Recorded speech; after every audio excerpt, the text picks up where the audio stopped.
Cristo es Rey del universo, cántale una canción, gózate en su presencia, Él es la resurrección. Aleluya, un canto nuevo y sonoro, alza tus brazos y coréale a Él, abre tus labios y entona una canción en su honor.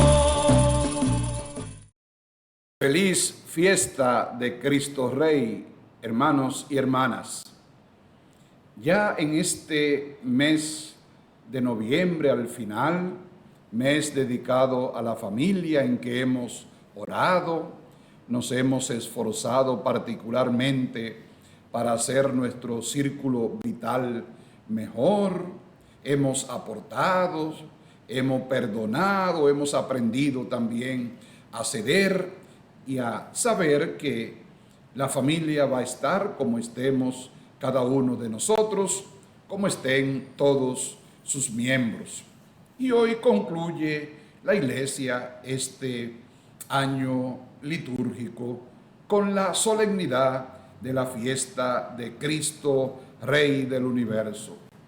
Y hoy vamos a meditar sobre la verdad del reino de Dios, esta festividad que cierra este año y que pretende poner en el horizonte de nuestra historia aquel que ha hecho presente en este mundo el reinado de Dios, que no es un estado, no es un poder mundano, sino una situación en la que todos los seres humanos deben aprender a vivir en solidaridad, aprender y a vivir en equidad, aprender y a vivir en paz y justicia. La primera lectura de hoy del profeta Daniel en el capítulo 7, verso 13 y 14, el reino eterno es de Dios, no es de los hombres. Es una visión en la que el autor de este libro apocalíptico contempla a una figura llamada Hijo de Hombre, al que se le confía el destino del mundo. La visión es muy particular. Por una parte se habla del reino y poder, pero esto lo entrega a Dios, a una figura misteriosa como un hijo de hombre. Su reino no será destruido jamás. No ha habido ni habrá sobre la tierra un imperio que permanezca eternamente, porque los imperios de la tierra no son humanos, aunque pretendan ser divinos. Tienen los pies de barro, de insolidaridad y de injusticia. El sueño, la visión, no es otra cosa que lo que deseamos todos, pero ese reino tiene que venir de Dios y lo representa el anciano de la visión. Sabemos que la tradición cristiana después de la resurrección ha visto en esta figura humana a Jesucristo. Es un poder que en aquel tiempo estaba en manos de fieras que representaban los imperios de este mundo. Ya sabemos que esos imperios han desaparecido, aunque han venido otros, pero lo importante es saber que un día el poder estará en manos de aquel que hecho hombre ha ganado para siempre un reino de justicia y de hermandad. No usará el poder para esclavizar como han hecho los poderosos de este mundo, sino para liberarnos y hacernos dignos hijos de Dios. La segunda lectura de hoy, tomada del libro del Apocalipsis, en el capítulo 1, versos 5 al 8. Jesucristo nos convoca para el cielo. Esta lectura del Apocalipsis se enmarca en la asamblea litúrgica reunida en nombre del Señor en la Eucaristía en el domingo, día de la resurrección, en que aparece Jesucristo. El testigo fiel, este es un texto litúrgico lleno de matices cristológicos, en el que se proclama la grandeza de aquel que ha de ser alabado en un himno que encontramos en el verso 7 de la lectura de hoy. El vidente va a escribir a las 7 iglesias de Asia y la saluda en nombre de Jesucristo. 7 iglesias, 7 comunidades distintas que eran iglesias católicas, comunidades que ya existían o que habían sido fundadas por los apóstoles. Y la saluda en nombre de Jesucristo, quien con su propia sangre ha abierto un camino nuevo en este mundo en el que el mal parece reinar con una cierta soberanía. Pero Jesucristo, el traspasado, vive ya para siempre. Es el alfa y la omega, los dos extremos del alfabeto griego, porque en Jesús ha comenzado una historia nueva en el que se consumará nuestra historia. No debemos olvidar, a pesar de lo que se cree comúnmente, que las descripciones del Apocalipsis descubren algo que debe llegar en el futuro, sino que es algo que se cuenta como ya ha sucedido, aunque en clave de futuro. Se ha escrito para hablar de Jesucristo el traspasado y no de catástrofes, para hablar del triunfo de aquel que ha puesto el amor por encima del poder y la política de la época. Y otra cosa es el mismo Jesús, el que habla de sí mismo y de las cosas de Dios y del cielo. ¿Para qué? Para que sigamos teniendo esperanza en su vuelta, en el triunfo definitivo de Dios. ¿Con qué garantías? Pues con la garantía de la muerte y resurrección de Jesús. En este libro se habla del cielo, no del infierno. Es el cielo el que se presenta al vidente y sus lectores, los cristianos que sufren en este mundo y en esta historia. Estas con las claves de la lectura del Apocalipsis y de este hermoso texto de la liturgia de hoy. Todas las imágenes litúrgicas que se acumulan en los títulos cristológicos como rosario de cuenta de zafiro es para afirmar el triunfo de Dios y de Jesucristo sobre nuestra vida y sobre nuestra muerte.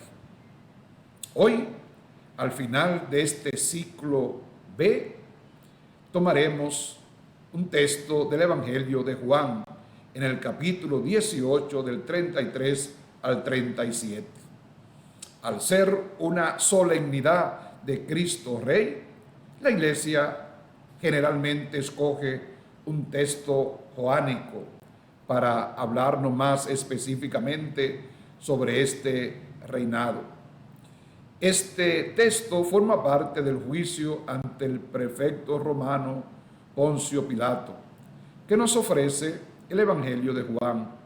Es verdad que desde esa clave histórica, el Evangelio de Juan tiene casi los mismos personajes de la tradición sinóptica, entre otras cosas, porque arraigó fuente la pasión de su Señor en el cristianismo primitivo.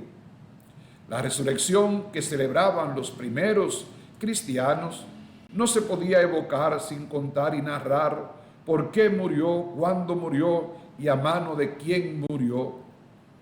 La condena a muerte de Jesús fue pronunciada por el único que en Judea podía hacerlo, el prefecto romano, como representante de la autoridad imperial. En esto no cabe hoy discusión alguna, pero los hechos van mucho más allá de los datos de la tradición y del Evangelio de Juan. Suele hurgar en cosas que están cargadas para los cristianos de verdadera trascendencia. El juicio de Jesús ante Pilato es para Juan un efecto mayor que el interrogatorio en casa de Anás y Caifás. En este interrogatorio apenas se dice nada de la doctrina de Jesús. El maestro remite a sus discípulos, pero sus discípulos, como hace Pedro, lo niegan, y entonces el juicio da un vuelco de muchos grados para llevar a Jesús al pretorio, el lugar oficial del juicio, a donde los judíos no quisieran entrar cuando ellos los llevaron allí con toda intención maligna. El juicio ante Pilato de Juan es histórico y no histórico a la vez. Es histórico en lo esencial, pero la escuela joánica quiere hacer un juicio que va más allá de lo anecdótico. El marco es dramático. Los judíos no quieren entrar y sale Pilato. Pregunta: les concede lo que no le podía conceder. Tomadle vosotros y juzgadle según vuestra ley. Pero ellos no quieren manchar su ley con la sangre de un profeta maldito. Pilato tampoco aparentemente quiere manchar su reinado con la insignificancia de un profeta que no había hecho nada contra el imperio. El drama que está en juicio es la verdad y la mentira. Ese drama en el que se debaten tantas cosas de nuestro mundo, como hoy en día, que algunas veces parece que triunfa la mentira y la falsedad sobre lo correcto y lo verdadero. Pero los autores del Evangelio de Juan van consiguiendo lo que quieren con su teología. Todo apunta a que Jesús siempre dentro del pretorio es una marioneta. En realidad, la marioneta es la mentira de los judíos y del representante de la ley romana. Es la mentira como sucede muchas veces de las leyes injustas e inhumanas. Al final de toda esta escena, el verdadero juez y señor de la situación es Jesús. Los judíos, aunque no quisieron entrar en el pretorio para no contaminarse, se tienen que ir con la culpabilidad de la mentira de su ley y de su religión sin corazón. Esa es la mentira de una religión que no lleva al verdadero Dios. Esto ha sido una constante en todo el Evangelio joánico. Pilato entra y sale, no como dueño y señor, lo que debería ser o lo que fue históricamente así. El pobre Jesús, el profeta, no tiene otra cosa que su verdad y su palabra de vida. El drama lo provoca la misma presencia de Jesús, que cuando cae bajo el imperio de la ley judía, no la pueden aplicar, y cuando está bajo la ley romana, no lo pueden juzgar porque no hay hechos objetivos, sino verdades existenciales para vivir y vivir de la verdad. Es verdad que al final Pilato aplicará su ley, pero ciegamente, sin convicción, como muchas veces se ha hecho para condenar a muerte a los hombres, aún inocentes, para encarcelar a muchas personas y para dejar libres a otros que debieran estar bajo las rejas. Esa es la mentira del mundo con la que solemos convivir en muchas circunstancias de nuestras vidas. Jesús aparece como el dueño y señor de una situación que se le escapa al juez romano. Es el juicio entre la luz y las tinieblas, entre la verdad de Dios y la mentira del mundo, entre la vida y la muerte. La acusación contra Jesús de que era rey, Mesías, la aprovecha Juan teológicamente para un diálogo sobre el sentido de su reinado.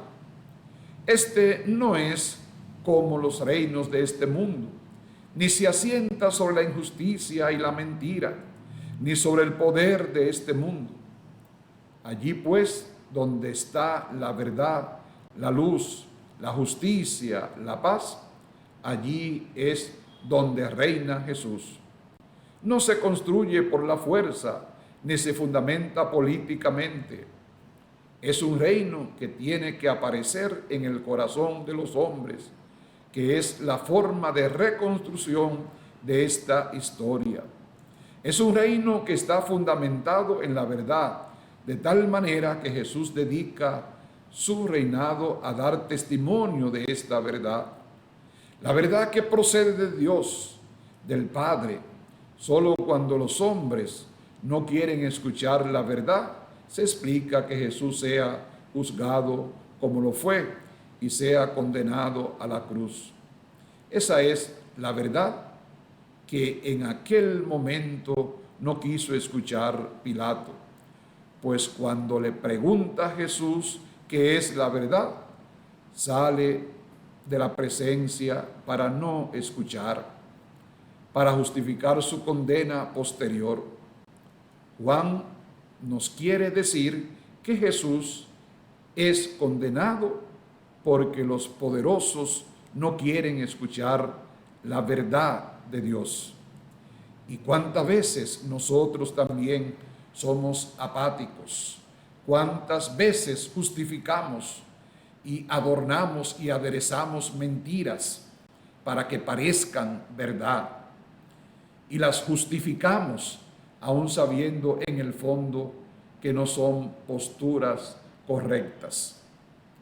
Que este reino de Dios que hoy celebramos, que lo podamos construir, porque cada cristiano es responsable, es copartícipe de este reinado, y nos toca a nosotros potenciar las virtudes que son expresión de este reino, ser personas veraces, ser portadores de paz, preocuparnos porque en nuestras vidas y en nuestra existencia exista la justicia, exista la fraternidad, exista la hermandad, y sobre todo que todos los hombres y mujeres, primero miembros de nuestra familia, de nuestro entorno, de nuestro país, de nuestra sociedad, caminemos como hermanos y donde todos tengamos la equidad, que es igualdad de oportunidades para desarrollarnos,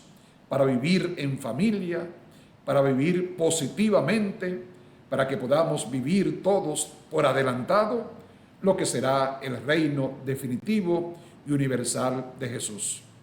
Feliz jornada para todos.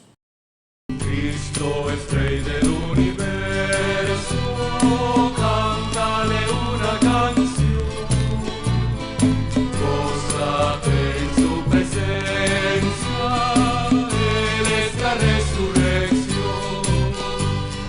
Aleluya, un canto nuevo y sonó, alza tus brazos y coréale a Él, abre tus labios y entona una canción.